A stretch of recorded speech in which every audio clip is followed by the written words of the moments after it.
क्या भारत का युवा आज सच में आजाद हो गया है?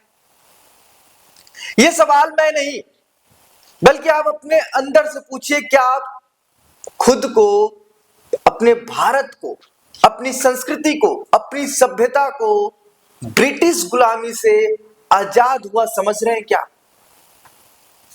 आप अपने अंदर से सोचिए, क्या आप आजाद हैं? क्या आपका जो माइंडसेट है वो आजाद है? क्या आपके परिवेश के हिसाब से वो ढल गया है? क्या आपकी भाषा के हिसाब से, आपके रहन सहन के हिसाब से जो आपके पूर्वजों ने दे कर गए, क्या आप उस हिसाब से रह रहे हो? अगर आप उस हिसाब से नहीं रह रहे हो तो अब भी मानिए आप गुलामी में जी रहे हो। आप जो शिक्षा ग्रहण कर रहे हो, जो आप अन्न ग्रहण कर रहे हो, क्या आप अपने पूर्वजों के दिखाए गए मार्गों पर चलकर ये ग्रहण कर रहे हो? अगर आप नहीं ग्रहण कर रहे हो तो सच में मानिए आप गुलाम हैं। आप गुलाम कैसे हुए? आदमी गुलाम कैसे बनता है? अपने माइंडसेट से। उसका माइंडसेट सेट कौन करता है? हमारा समाज। हमारे समाज का कौन सेट करता है? हमारे समाज के पहले वाले लोग। उनका कौन सेट करता है? उनसे पहले वाले लोग। उनका कौन सेट करता? उनसे पहले वाले लोग। वीडियो, मेरी बातें आपको बकवास लगेंगी, लेकिन आपको बता दूं कि हमारे देश का जो शिक्षा है वो पूरी तरीके से अभी गुलामी के दंश में है। गुलामी के बिल में घुसा हुआ हमारे देश की जो शिक्षा व्यवस्था है अब पर भी गुलामी के दंश में लगा पड़ा है। शिक्षा में चमके नया सूरज, भारतीय ज्ञान की रोशनी में लिखा जाएगा भविष्य। क्या आपने कभी वेद पढ़ा? क्या आपने कभी उपनिषद पढ़ा? क्या आपने कभी अपने महाकाव्य पढ़े?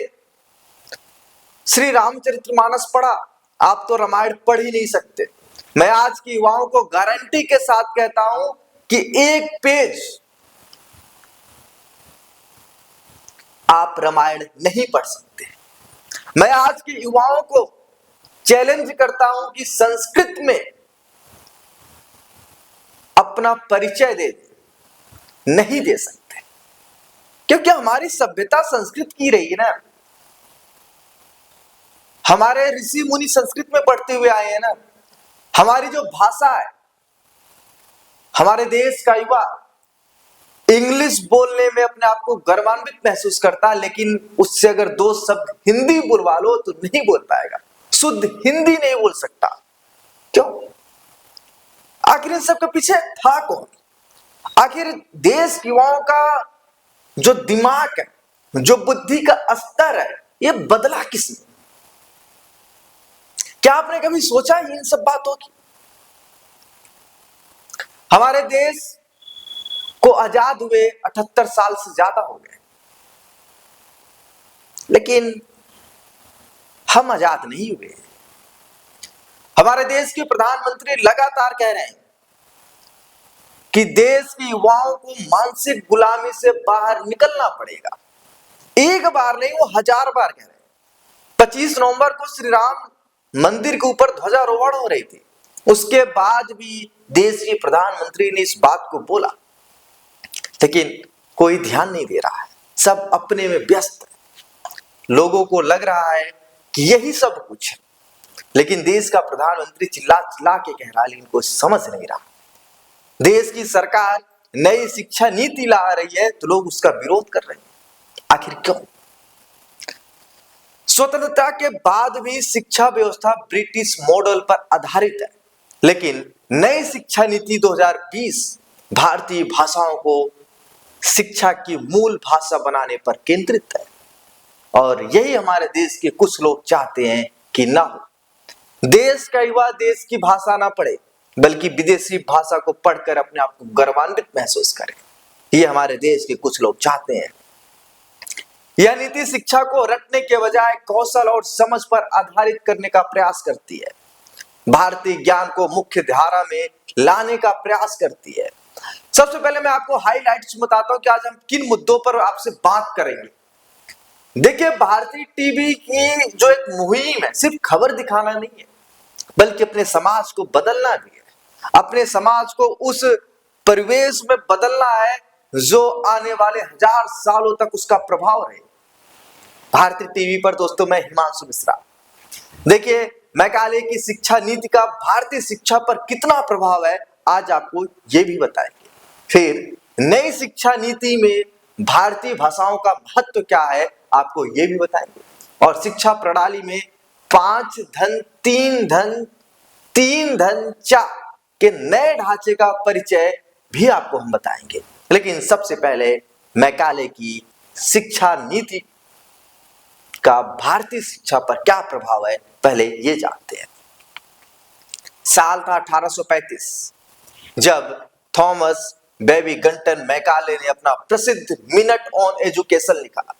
तब शायद उसे भी अनुमान नहीं था कि इसकी कुछ पंक्तियां सदियों तक भारत की शिक्षा संरचना, भाषा, विचार और मानसिकता को इस गहराई तक प्रभावित करेंगी। लेकिन हुआ यही, एक छोटे से नोट ने भारत की विशाल बहुभाषी शिक्षा परंपरा को झकझोर कर रख दिया। ब्रिटिश शासन से पहले भारत में शिक्षा स्वाभाविक, स्थानीय और सांस्कृतिक रूप से जुड़ी थी। यहाँ गुरुकुल पाठशालाएं, गुरु शिष्य परंपरा, वैदिक गणित, खगोल शास्त्र, चिकित्सा, तर्कशास्त्र सब भारतीय भाषाओं में पनपे हुए थे। बच्चा अपनी भाषा में सोचता था। अगर वो हरियाणा का है तो हरियाणा की भाषा में समझता था, बिहार का है तो बिहार की भाषा में समझता था, बंगाल का है तो बंगाल की भाषा में समझता था, मराठी है तो मराठी भाषा में समझता था, सीखता था, जीवन ज्ञान अर्जित करता था। ज्ञान केवल पुस्तकों एवं पांडुलिपियों तक सीमित नहीं था। जो पांडुलिपियां हैं उन तक ही सीमित नहीं था, यह जीवन और संस्कृति का हिस्सा था। ईस्ट इंडिया कंपनी शुरू में शिक्षा में रुचि नहीं रखती थी, परंतु धीरे धीरे अंग्रेजों को यह समझ आया कि भारत जैसा विशाल देश केवल ताकत से नहीं बल्कि शिक्षा और संस्कृति को बदलकर ही चलाया जा सकता है। यहीं से शुरू हुई भारतीय समाज को अंग्रेजी भाषा और पश्चिमी सोच के दायरे में ढालने की नीति।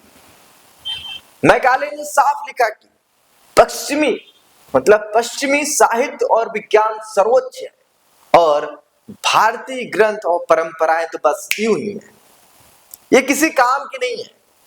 और मैकाले की यही कोट भारत की शिक्षा नीति को बदल दिया, भारत के लोगों के दिमाग को बदल दिया।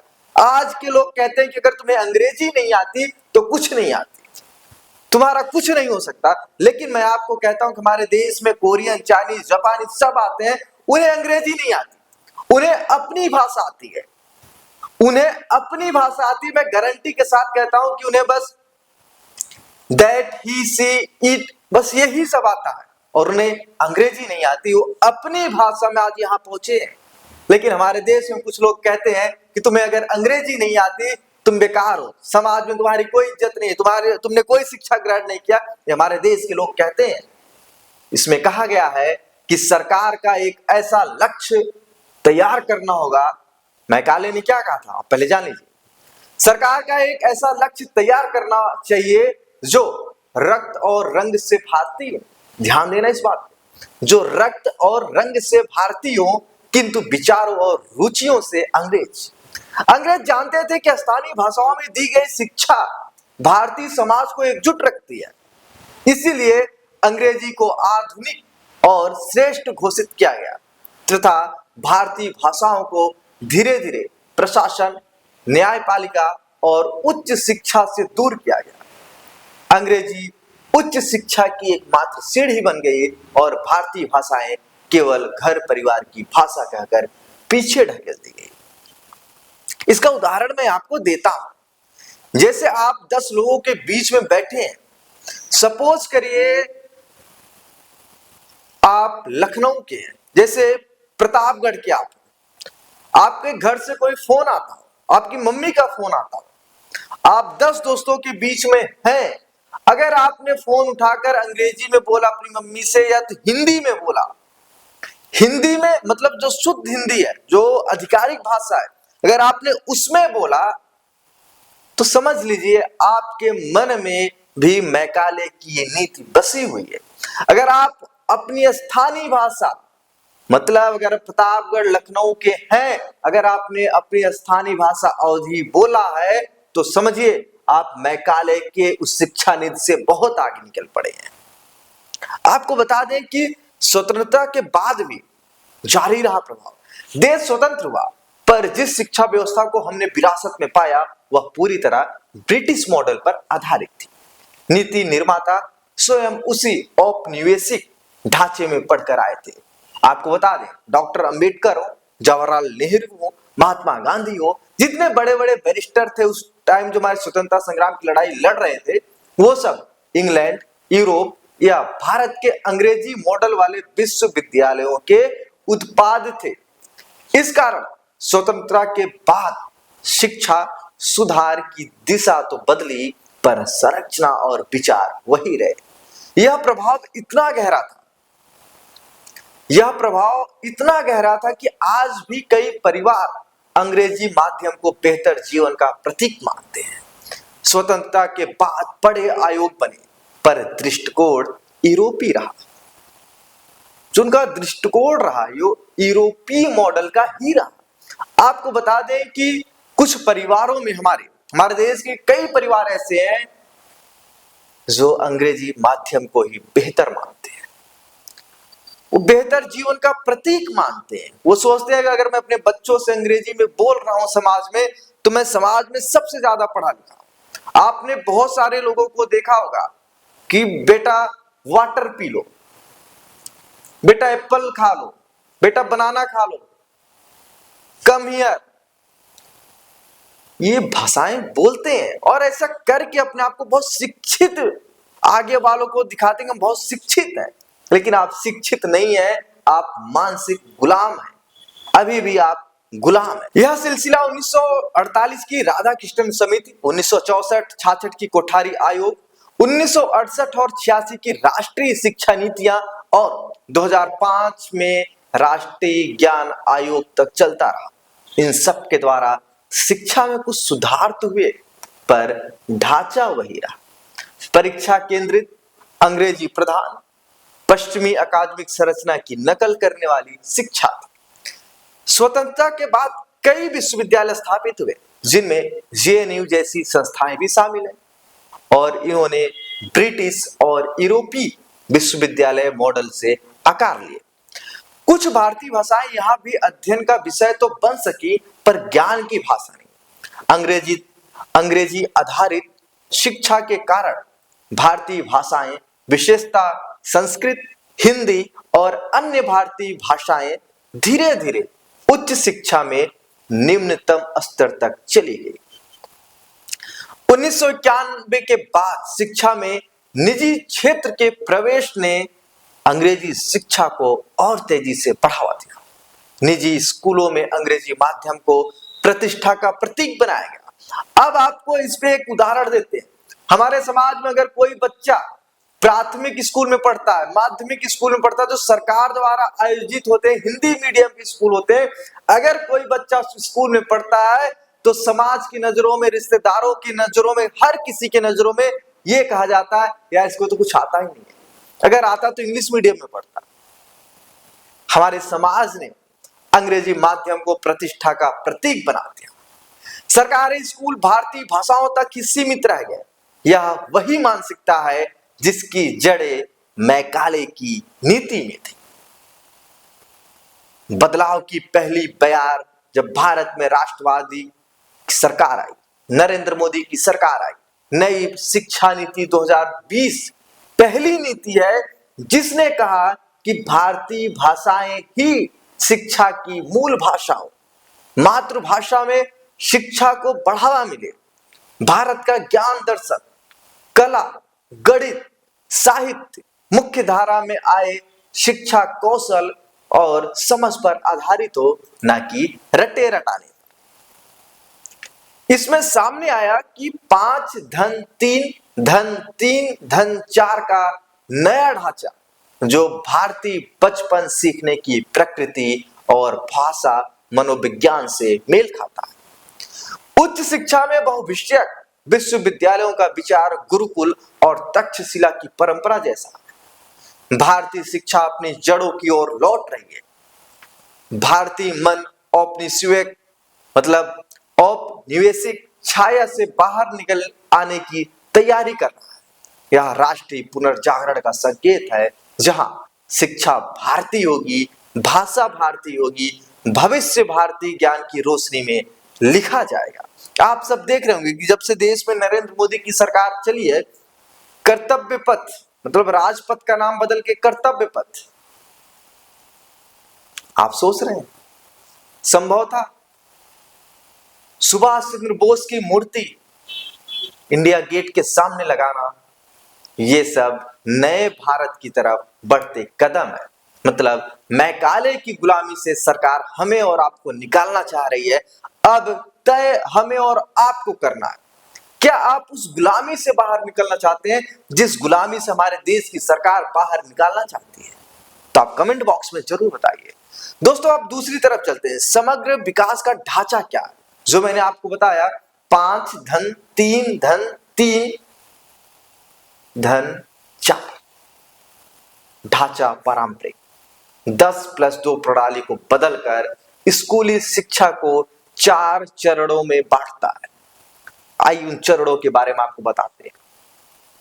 वीडियो लंबी हो रही होगी, आप बोर हो रहे होंगे, लेकिन ये आपकी मानसिक गुलामी को बदलने की तरफ आपको ले जाएगा। 5 साल का फाउंडेशन स्टेज मतलब 3 साल प्री स्कूल प्लस कक्षा 1-2 अब प्लस मतलब धन 3 मतलब 3 साल का प्रारंभिक स्टेज कक्षा 3 से 5 तक और धन 3 साल का मध्य स्टेज मतलब कक्षा 6 से 8 और 4 साल का माध्यमिक स्टेज कक्षा 9 से 12। लक्ष्य बच्चों के संज्ञानात्मक विकास पर ध्यान केंद्रित करते हुए समग्र और व्यवहारिक शिक्षा देना है, जिसमें 3 साल की उम्र से ही संचरित शिक्षा शुरू होती है। दोस्तों, आपको वीडियो कैसा लगा? आप क्या मैकाले की शिक्षा नीति पर जाना चाहते हैं या भारत की नई शिक्षा नीति पर जाना चाहते हैं जो हमारे ऋषि मुनियों ने दिया? आप लोग कमेंट बॉक्स में जरूर बताइए आप क्या चाहते हैं। क्या आप मैकाले की शिक्षा नीति पर ही आने वाले अपने 100 साल गुजारना चाहते हैं या भारत की नई शिक्षा नीति पर आप आगे बढ़ना चाहते हैं? कमेंट बॉक्स में जरूर बताइए।